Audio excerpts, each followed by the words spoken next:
TNPSC repeated pattern இப்படி தான் வர ஆரம்பிச்சிச்சு. இந்த கவனிச்சிங்களா நீங்கள்? ஓகே ஃப்ரெண்ட்ஸ், இந்த கணக்கு எப்படி சால்வ் பண்ணுறது பார்ப்போம். If 2 is opposite to 3 and adjacent to 4 and 6 then which of the following statement necessarily true சொல்லிட்டாங்க.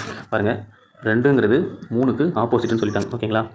அதே மாதிரி 4க்கும் 6க்கும் adjacentனு சொல்லிட்டாங்க. இப்போது 2க்கு ஆப்போசிட் 3 ஆகிட்டாலே 4 6 ரிமைனிங் என்ன பண்ணாங்க 1 5 இதுவுமே adjacent தான் வரும். ஓகேங்களா? பாருங்கள், நம்ம ஆப்ஷன் போய்டும். நம்ம 1 இஸ் ஆப்போசிட் டு 5 சொல்லியிருக்காங்க. அந்த 1ம் 5ம் ஆப்போசிட்டாகவும் இருக்கலாம், adjacentஆகவும் இருக்கலாம். அப்போ ஆப்ஷன் ஏவும் வராது.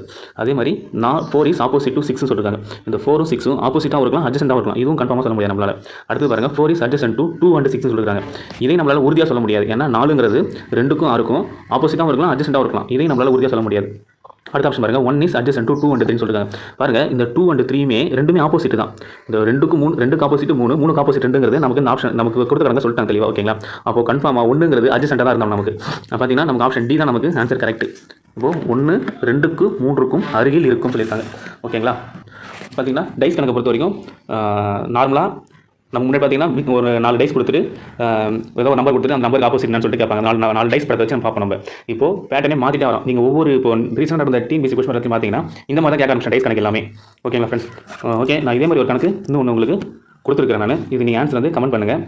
ஓகே ஃப்ரெண்ட்ஸ், நம்ம ஆல்ரெடி டைஸ் கணக்கு நம்ம கிளாஸ் எடுத்துருக்கோம். உங்கள் டிஸ்கிரிப்ஷனுக்கு நான் வீடியோ கீழே கொடுத்துருக்கேன் நான். நீங்கள் அதை பார்த்து கிளாஸ் தெரிஞ்சிங்க. ஓகே ஃப்ரெண்ட்ஸ், உங்களுக்கு வீடியோ யூஸ்ஃபுல்லாக இருந்தால் சப்ஸ்கிரைப் பண்ணுங்கள். உங்களுக்கு வீடியோ பிடிச்சிருந்தா லைக் பண்ணுங்கள், உங்கள் ஃப்ரெண்ட்ஸுக்கு ஷேர் பண்ணுங்கள். இதே மாதிரி டிஎன்பிஎஸ்சி சப்ஸ்கிரைப் பண்ணி சப்போர்ட் பண்ணுங்கள் ஃப்ரெண்ட்ஸ். Thank you so much.